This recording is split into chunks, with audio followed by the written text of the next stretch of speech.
Good day everyone, and welcome to the Coin Couch. G'day everyone, I'm here with the designer of the Krugerrand, Richard Stone. Richard, this must be a very exciting show for you, being the guest of honour. Yes indeed, also slightly intimidating. Well, you've got a really nice booth. I think it represents the new look of the Krugerrand very nicely, so they've done a good job. Thank you. Here on the design of the booth. Thank you very much. Now, going through this process of coming up with the new concepts, I'm going to ask you what you enjoyed the most about it. Obviously, I think I've been preparing my mind, body and soul my entire life for this one moment. So the realization of the weight of responsibility of refining and augmenting a global icon was something that was really challenging, but also enormously satisfying. I think the most fun part was to track down the authentic historical sources for the original design, studying them. And being able to take detail that has been lost over 50 years and to put that back in the coin. That was extremely rewarding. I think the results have paid off, but I personally, the designs that are behind us, I just love some of the images. They're so wonderful, and it's just the playfulness, it's just stunning. I love it. Thank you. Now you can tell us what the hardest thing was. The hardest thing was convincing our cabinet and our Minister of Finance to give us permission. Not that they were reticent to do that. We just have, like in every mint, I suppose, there's an enormous bureaucracy and a very long approval process. Of course, yes. And that took many months. So we had to develop the augmented Krugerrand in parallel to that process, never knowing whether our work will actually pay off, and I'm very happy to say that it did. Fingers crossed the whole way, so it was all worth it. Yeah, absolutely. In the end. And also, I suppose, doing the presentation at the media forum to the entire coin community. That would have been exciting. Yeah, and also a little bit scary. Yes, daunting but exciting. Yeah. Now, would you mind telling us a bit about the design process? I suppose the biggest challenge was creating the Krugerrand or minting it in bigger sizes. In 2017, we are issuing new sizes in a 5 ounce, a 50 ounce, a 20th and a 50th ounce. And this presented certain challenges as far as the amount of resolution that we needed. Because the Krugerrand was only ever made as a 1 ounce size and smaller, we required almost 10 times as much resolution for the bigger coins. That would have been really tricky. It was also a lot of fun, and I suppose for me there were a couple of moments where I really thought I was having a religious experience, getting the original wax model, the original 1891 wax models in my hands and studying that under a microscope for days and days. And we were able to get an enormous amount of detail from this wax model especially, so much so that the amount of detail that you will now find on a Krugerrand is significantly higher than in the past.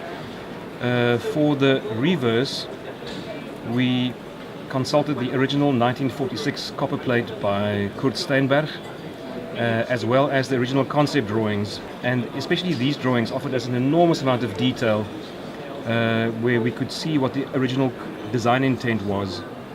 So the result is a degree of detail which even on the proof coins of 2016 you can now detail that you didn't see on those coins, you can now see on both the bullion as well as the proof version of the coin. We went back to 50 years of production dies, scanned all of these dies and gleaned all the detail from them, but we also went back to the original photography on which the model was based, and we found the 1891 wax model by Otto Schulz in the Berlin Money Museum.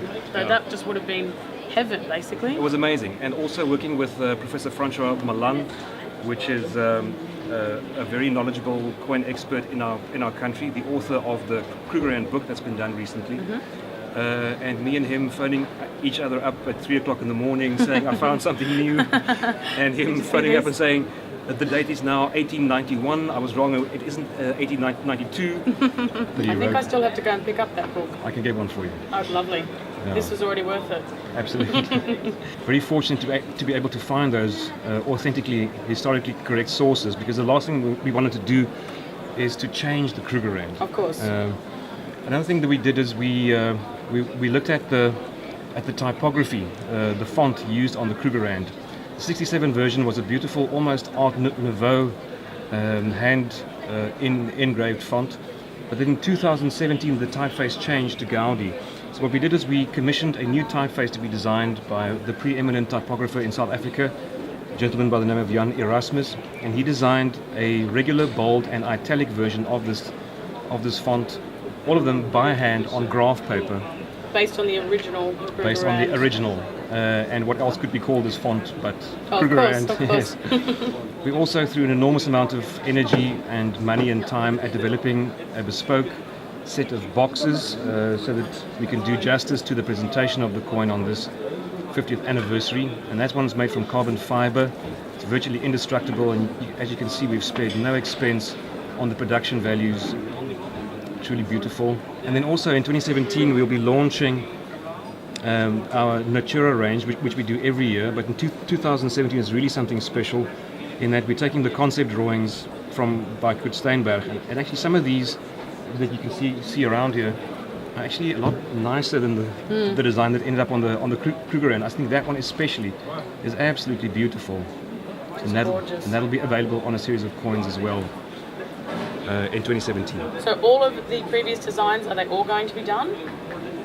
No. All of those sketches? Or only 5 of them. Only 5, okay. A 1/2 quarter, 10th and 20th ounce. Right.